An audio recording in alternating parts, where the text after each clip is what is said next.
રાધનપુરમાં પાનનો ગલ્લો ચલાવતા વેપારીની હત્યા. રાધનપુરના શબ્દલપુર ગામે તળાવ કિનારે રોડ પરથી મળી લાશ.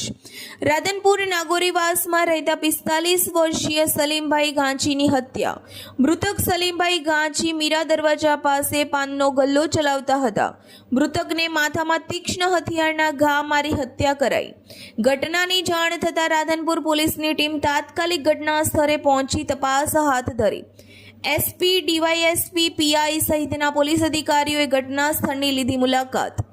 મામલતદાર, તલાટી કમ મંત્રી, સરપંચ અને ગ્રામજનોની હાજરીમાં પોલીસે તપાસ હાથ ધરી. રાત્રિના સમયે બનેલી આ ઘટનામાં હત્યાની આશંકા વ્યક્ત કરવામાં આવી. પોલીસે હત્યાની ફરિયાદ નોંધી હત્યારાઓને પકડવા ચક્રો ગતિમાન કર્યા.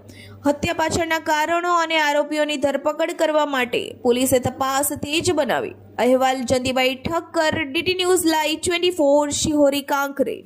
પાટણ જિલ્લાના રાધનપુર પોલીસ સ્ટેશન ખાતેના નવા શબ્દપુરા ગામ જવાના રસ્તે એક ઈસમની લાશ પડેલ છે એવી માહિતી પોલીસને મળતો તો સવારે પોલીસ ત્યાં પહોંચેલી અને એ જે લાશ પડેલી એના માથે તીક્ષ્ણ હથિયારના ઘા મારી અને મોત નિપજાવવાનું જણાઈ આપતા એ લાશના સગા સંબંધીઓ પણ આવી જતા અને ઓળખ કરી પોલીસે કાયદેસરનું પંચનામા બધી કરી એના પછી એફઆઈઆર મર્ડરની રાધનપુર પોલીસ સ્ટેશન ખાતે નોંધવામાં આવેલ છે, જેમાં ફરિયાદી અબ્દુલભાઈ ઇસ્માઇલભાઈ દાઉદભાઈ ગાંચી રાધનપુરવાળાએ મરણ જનાર એના ભાઈ સલીમભાઈ ગાંચી છે એવું ફરિયાદમાં જણાવેલ છે અને હાલમાં પોલીસ આ બાબતે તપાસ કરી રહી છે.